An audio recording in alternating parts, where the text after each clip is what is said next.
खेलने कूदने और पढ़ने की उम्र में एक बच्चा सुबह 4 बजे उठकर रेलवे स्टेशन जाता है और अखबार लेकर आता है ताकि वह अपने परिवार की सहायता कर सके और एक दिन भारत के राष्ट्रपति पद तक पहुंच जाता है। बचपन में जब कलाम के पिता ग्राम सभा के अध्यक्ष चुने गए तो कोई उनके घर उपहार स्वरूप मिठाई और चांदी के बर्तन दे गया। उस समय कलाम के पिता घर पर नहीं थे। जब वे वापस लौटे तो गिफ्ट देखकर बहुत क्रोधित हुए और इस बात पर बालक कलाम की पहली और आखिरी बार पिटाई भी हुई। उन्होंने कहा कि उपहार लेना पाप है, उपहार लेकर आप एहसान तले दब जाते हैं और देने वाला व्यक्ति अवश्य कोई न कोई लाभ उठाएगा। कलाम ने जीवन भर इस सबक को याद रखा और उपहारों से खुद को दूर रखा। जब कलाम को राष्ट्रपति पद के लिए नामांकित किया गया तो शपथ ग्रहण समारोह में वे केवल 100 लोगों को आमंत्रित कर सकते थे। बाकी लोग पहले से ही निश्चित थे। उन्होंने अपने परिवार के सदस्यों के अलावा उनके सीनियर वैज्ञानिक, प्राइमरी के अपने अध्यापक, अपनी गली के मंदिर के पुजारी और मस्जिद के इमाम को आमंत्रित करना याद रखा। जब कलाम राष्ट्रपति बन चुके थे तब उनके भाई ने हज पर जाने का कार्यक्रम बनाया। सऊदी अरब में भारत के राजदूत ने उनके लिए प्रबंध करने की पेशकश की, लेकिन कलाम ने इस प्रस्ताव से इनकार करते हुए कहा कि उनके भाई एक साधारण हज यात्री की तरह ही जाएंगे और वहां रहेंगे। इसी प्रकार जब कलाम को पता चला कि फील्ड मार्शल मानेकशॉ विलिंगडन के अस्पताल में भर्ती हैं, तब वह कोयम्बटूर में थे और अचानक उनसे मिलने पहुंच गए।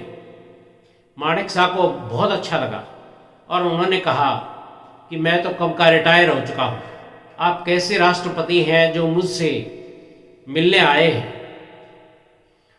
जब कलाम को पता चला कि इंदिरा गांधी ने फील्ड मार्शल मानेकशॉ को पेंशन से वंचित कर दिया था तो वे इस बात से बहुत आहत हुए और वापस लौटकर उन्होंने तीनों सेना अध्यक्षों को बुलाकर उनसे बात की तथा प्रधानमंत्री को भी इस बात से अवगत कराया।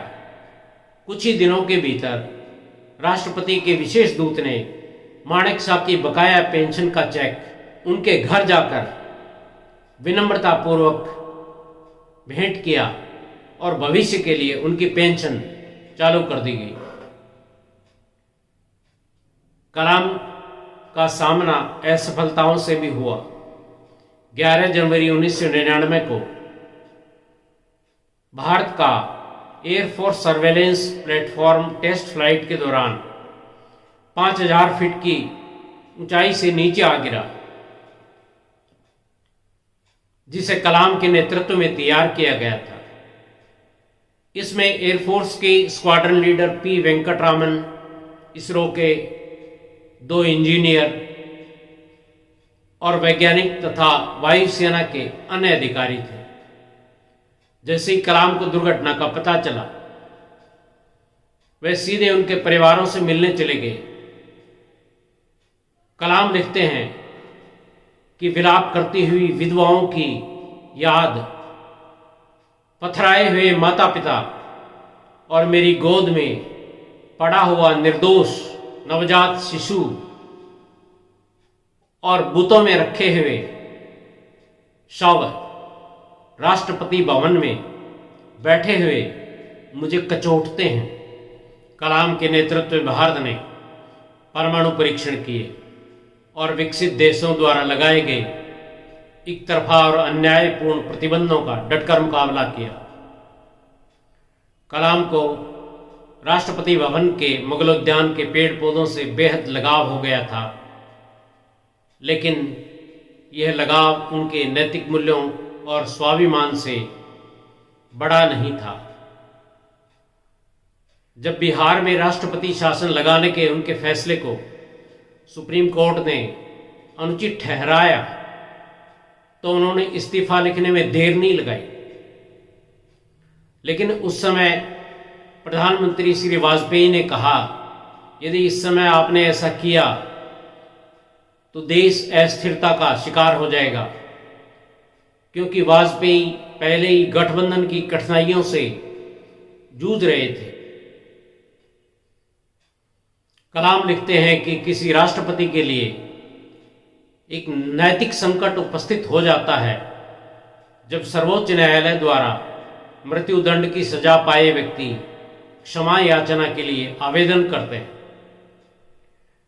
कलाम ने इन पर बारीकी से विचार किया और ये पाया कि ज़्यादातर केसेस में मृत्युदंड पाने वाले ऐसे लोग थे जो धन की कमी के कारण अपना बचाव प्रभावशाली तरीके से नहीं कर पाए। ऐसे व्यक्तियों को कलाम ने क्षमा याचना दी, लेकिन एक सजा याफ्ता व्यक्ति जिस पर लिफ्ट में बलात्कार का आरोप था, उसकी क्षमा याचना अर्जी को कलाम ने खारिज कर दिया। कर्तव्य के प्रति कलाम इतने समर्पित थे कि जिस दिन उन्हें बोकारो में एक स्कूल में बच्चों के कार्यक्रम में जाना था, तब उनका हेलीकॉप्टर उतरते समय दुर्घटना होकर बिखर गया। लेकिन सौभाग्य से कलाम और दोनों पायलट जीवित बच गए। देश में एक खबर आग की तरह फैल गई और उनके मोबाइल पर लगातार फोन आने लगे। कलाम ने खुद को संभाला और अपना मोबाइल अपने सहायक को देकर बच्चों को संबोधित किया। कलाम अपनी सफलताओं का श्रेय हमेशा अपने सीनियर्स को देते रहे। जब वे राष्ट्रपति भवन से विदा हुए तो उनके पास 2 सूटकेस और 6 जोड़ी कपड़े थे।